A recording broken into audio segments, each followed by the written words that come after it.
Hey everybody, welcome back to One Mic, and today I'm here to talk about Season 4, Episodes 3 through 5 of Apple TV's Slow Horses.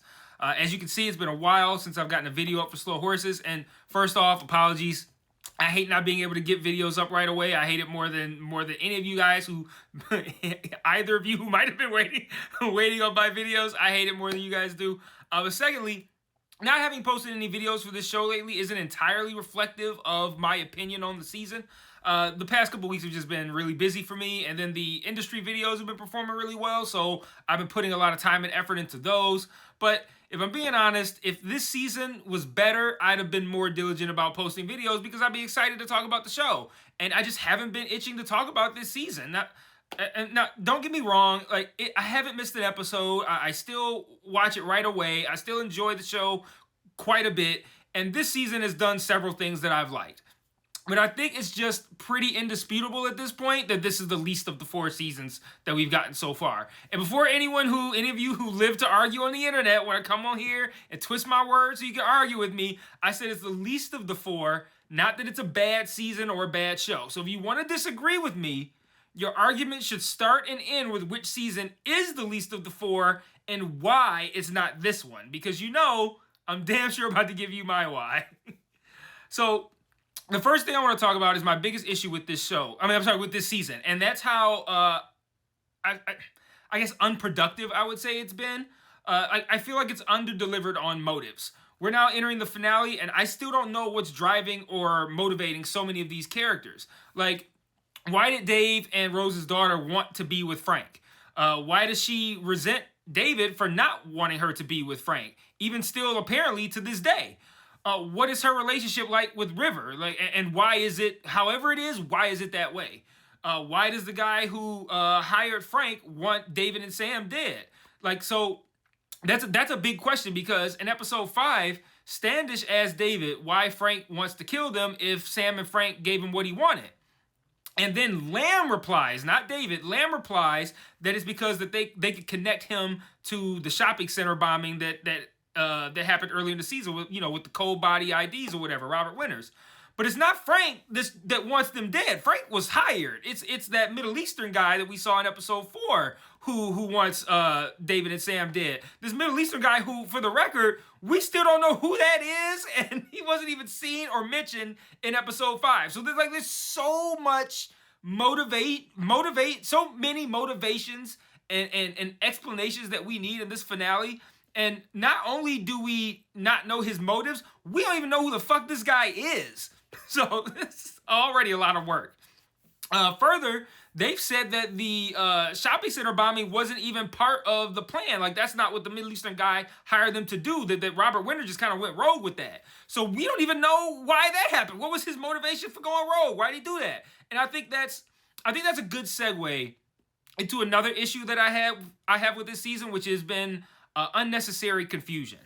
I was able to follow, but it's because I take notes for these videos. I'm pausing it, I'm writing shit down, unpausing it.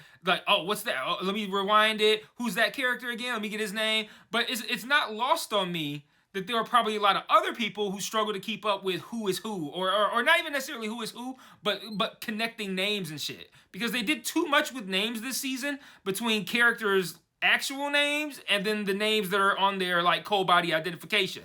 We got Adam Lockhead and Robert Winters. That's the cold body names, the fake names for the IDs or whatever. But those 3 guys, their real names are Bertrand, Patrice, and Eve. And don't that's their real names. And I don't even think we know Patrice's cold body name. So I bet you're probably even sitting here who the fuck is Patrice? Because I don't even think they named this fucking guy until episode 5, but it's this guy right here. Additionally, and I don't know why, but this one really pains me, this show has taken wasting characters to an entirely new level.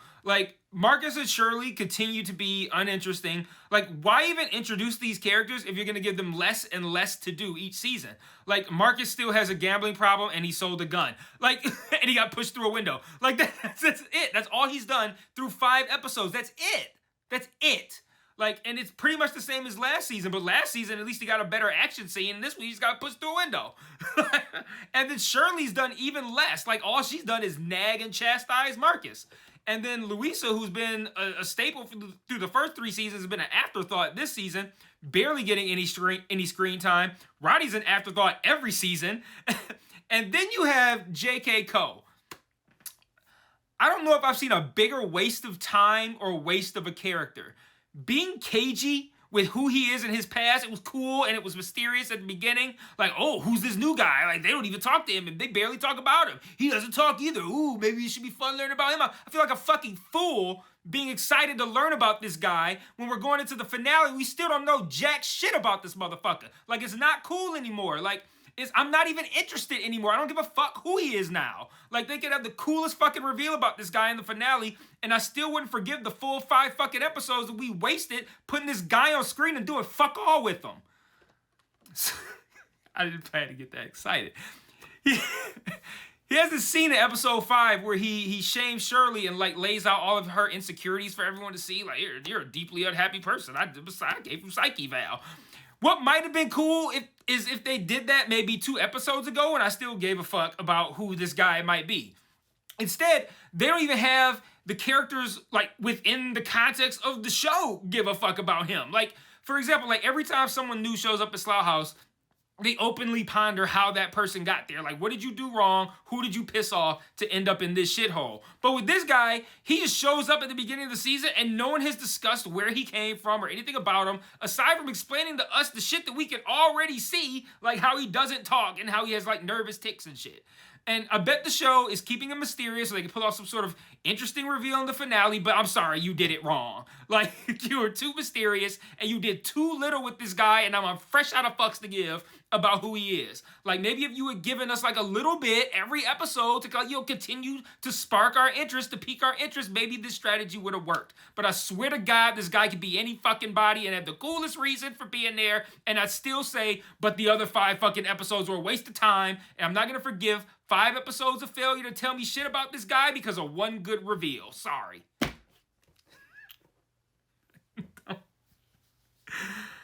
I didn't. I get so wound up. But now, I do want to talk about a couple of things that I did like. And if you know anything about me, that means I got more bad stuff to say at the end because I like to do the compliment sandwich, and this is very much not that. But I thought the stuff with Geety was really compelling. Like, this is a girl who just wants to be the best that she can be at her job. She's doing everything that's asked of her. She's doing it at the highest possible level with a lot of pressure, like answered up to first desk or second desk. And she's doing it so well that she's inadvertently discovered something that she shouldn't have. And side note, MI5 has a lot of buried secrets, don't they? But by the end of episode 5, I think we're meant to understand that the people she's been working so diligently for now see her as a liability due to how much she knows. And I that's crazy, but I think that's a pretty cool dynamic. I was actually excited to see the conversation where Taverner and Waylon were in the room waiting for her, and she gets called in, and I'm like, oh shit, how they gonna handle this? And then she identifies everybody in River's photo, and then they put the brakes on whatever they had planned. But I don't know if she's going to continue digging and get herself into more trouble, but I kind of hope that she does because I found her part of the story to be pretty good this season. And like, I feel like it's going to be one of those situations where she's going to end up dead and we're going to feel really shitty about it. Like, there was somebody like that last season that I remember, whoever it was, somebody got like killed in the back of like a truck or something like that. It was like, yeah, it was like the dude who answered the phones or whatever, some shit. Yeah, that was really sad. But I also really liked the scene at the cemetery in episode 5 where Lamb made David believe that he killed River. Like, it was a brutal scene, but it seemed to be the last resort of a man desperate to figure out what's going on. And I appreciated that aspect of it because, again, you know, like I said this, I think, in my video for episode 2. Like, you know, Lamb's gone all this time. You're like, I don't give a shit. Whatever, man. Fuck these guys. Like, they suck. But he cares about his team. And I like seeing these examples of him actually having a heart. And that was a slow horses type of way of showing us that he has a heart, because he brutalized this guy for the best possible reasons with the full knowledge he's not going to remember it anyway. So it doesn't fucking matter. But I also appreciated him punishing David for, again, as this is a common theme now, wasting our time for 3 episodes. Like, David didn't do shit for 3 episodes, but asked to see First Desk and wander around aimlessly. Like, that's it. Like, he revealed the information at the end of episode 5, but up until then, that's it. That's all he did. Just like all Marcus did was jack shit, that's all David did was, well, I want to see First Desk. I want to see First Desk. Like, I also didn't like how he asked to see First Desk for 3 episodes, and even though they quickly ascertained he was thinking of an older building and not the park, the present place, no one thought to ask him who he thought First Desk was. Like, wouldn't that matter? Like, he said that in the cemetery, he never told anybody about what happened with Frank and his daughter, not even his wife. If he's seemingly now prepared to share that information with someone, I would think he's going to share it with someone who he trusts and not whoever the fuck is at First Desk. Like, it would have to be somebody he knows or values or trusts or whatever, right? Why has no one asked him who he is willing to talk to? Like, a name, and why? Now, before I continue, I've just been talking about what I like, what I don't like, mostly what I don't like, and I haven't talked about what we learned in these 3 episodes, so let's kind of like briefly run through that. Because it's really not a lot, but it was drawn out. Because like my biggest issue with this season is these 5 episodes have really drawn out a fairly uninteresting story and haven't really put much out there over these not quite 5 hours, but you know what I mean. But in episode 3, River arrives at this compound in Levant called Les Arbres. I don't speak French, but there's Les Arbres. There he finds and photographs a familiar-looking painting and finds a picture of Frank and 3 other men inside of this book. Over the course of 3 episodes, we learn both who these men are and the purpose of this compound. So, Les Arbres was essentially a compound meant to produce what are called deniable assassination squads who are killers, trained from birth to be killers. The 3 men of the photograph of Frank are meant to be such individuals. I named them earlier, Bertrand, Eve, and Patrice. And I think an immediate question that we are meant to ask coming out of this is if River was meant to be one of these people, and if not, he presumably has a bunch of half-brother assassins out there. And I can only assume this is why Patrice takes him alive at the end of episode 5 rather than killing him. That would also explain why the guy that David did kill in episode 1, why everybody thinks he looks like River, because he might literally be this guy's half-brother. So, regardless, I think the deniable assassination squad was delivered pretty clumsily this season. Like, I felt like they really undermined the whole concept of the deniable assassination squad and these killers who were raised from birth. Like, you're supposed to be part of this assassination squad, but one of y'all was murdered by an old man with dementia. And another one of y'all got hit by a car, failed to get info from an entirely different old man, and then struggled to defeat Emma and a one-handed River who was chained to a car. Like, I will admit, though, like, jokes aside, that final scene of episode 5 with Patrice rolling up everybody with the garbage truck and shooting all the other guys and Emma and River, it was a very exciting scene, especially since I assumed River would get free at some point. He never did. So that scene, how it worked from like how it built up intensity and then kind of like how it deflated and it went to where we as the audience were kind of in the same space as River. Like, fuck it, man. I've done all I could, man. I guess you just got to shoot me. Shit. But anyway, River and presumably the audience pieced together that River's mother must have been one of the women at Les Arbres due to the painting that River spotted there, and he photographed it. We learned that David sent Sam Chapman over there to deliver guns, cold body IDs, weapons in exchange for his daughter, who quickly gave Sam the slip and disappeared because she never even wanted to leave anyway. And now for some reason, some Middle Eastern guy wants Frank to kill Sam and David because of who knows. I don't know. Maybe something tied to that. I don't know. Another plot point we followed this season is the path of Claude Whelan. And just like most of the plot lines this season, it's progressed minimally. We still don't know what Whelan's deal is or how he ended up at the park, or at front desk, I should say. The only thing that the show has told us about him is that he's not good at being first desk and that he's not good with computers. This obviously meant to build up to a reveal of how a guy not fit for such an important job could land it. But again, too long to get here. I didn't need 5 episodes full of examples of how he's not fit for the role. I don't know. We learned that he banished Moira, New Standish, to Slough House for supposedly discovering that he liked prostitutes when he worked for the Met, but that's about it. The Met is the police in London. I want to close by, unfortunately, pointing out a few things that I didn't like. A few more things. But these are like smaller things. So, Patrice being virtually indestructible, right down to being called a Terminator by Marcus, felt like a little bit of a stretch of reality for this show. I don't know. It was a bit too much. I really didn't like the thing with Roddy chatting with that bot, and not for the reason you're going to think. So, as soon as I saw that chat on the screen, I paused it. We know what kind of guy Roddy is. I'm like, oh, there's going to be something great in this chat. And so I'm like, let me read this. I'm going to talk about it in my video.